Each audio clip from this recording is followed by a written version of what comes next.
Hello friends, શું તમારા બાળકો મખાના નથી ખાતા? તો આ રીતે બનાવો, જરૂરથી ખાશી. પાપડ ચાટ સાથે બનાવીને આપણે તૈયાર કરીશું મખાના. મારી રેસીપી થોડી પણ તમને ગમે તો લાઈક કરજો, શેર કરજો અને નવા હોય તો ચેનલને સબસ્ક્રાઈબ કરજો. તો સૌ પહેલાં આપણે અહીંયા પાપડ મખાના ચાટ બનાવવા માટે પાપડને શેકી લઈશું.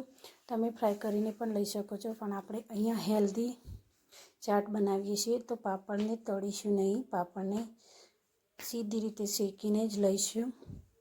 તો મેં અહીંયા 2 પાપડ લીધા છે, જે આ રીતે સારી રીતે શેકી દઈશું. પાપડને આ રીતે મખાના ચાટ બનાવીને બાળકો ખૂબ જ ખાય છે. એકલા બાળકો મખાના નથી ખાતા તો તમે આ રીતે મખાના ચાટ બનાવીને આપી શકો છો, જે ખાવામાં પણ ખૂબ જ હેલ્ધી અને ટેસ્ટી હોય છે. મેં અહીંયા એક મોટી વાટકી ભરીને મખાના લીધા છે. તમને ખબર જ છે કે મખાના ખાવા ખૂબ જ જરૂર છે.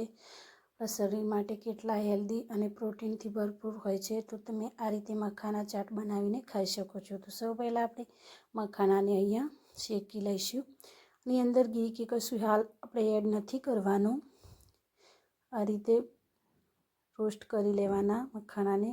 તમે હાથેથી તોડીને ચેક કરી લેવાનું. મખાના રોસ્ટ થઈ જાય એટલે આપણે ફરી પાછા પેનમાં 1 ચમચી ઘી એડ કરીશું. ઘી ગરમ થાય એટલે તેમાં હળદર, મરચું, તીખું મરચું અને મોળું મરચું પણ તમે તમારા હિસાબથી એડ કરી શકો છો.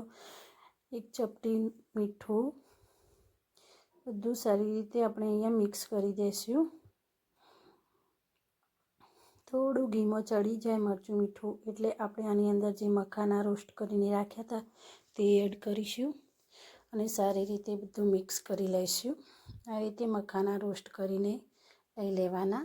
તમે જોઈ શકો છો મખાનાનો કલર ખૂબ જ સરસ આવે છે અને તમે હાથથી વડે તોડીને ચેક કરવાનો. હવે આપણે આની અંદર 1/2 ચમચી મેગી મસાલો એડ કરીશું. જો તમારી જોડે મેગી મસાલો ના હોય તો તમે ગરમ મસાલો પણ એડ કરી શકો છો.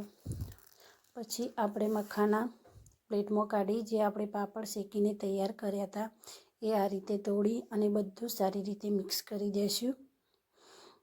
પછી મેં અહીંયા 1 મીડિયમ સાઇઝની ડુંગળી, 1 નાનું ટામેટું કટિંગ કરીને રાખ્યું હતું, તમે એડ કરી અને આ રીતે મિક્સ કરી દેવાનું સારી રીતે.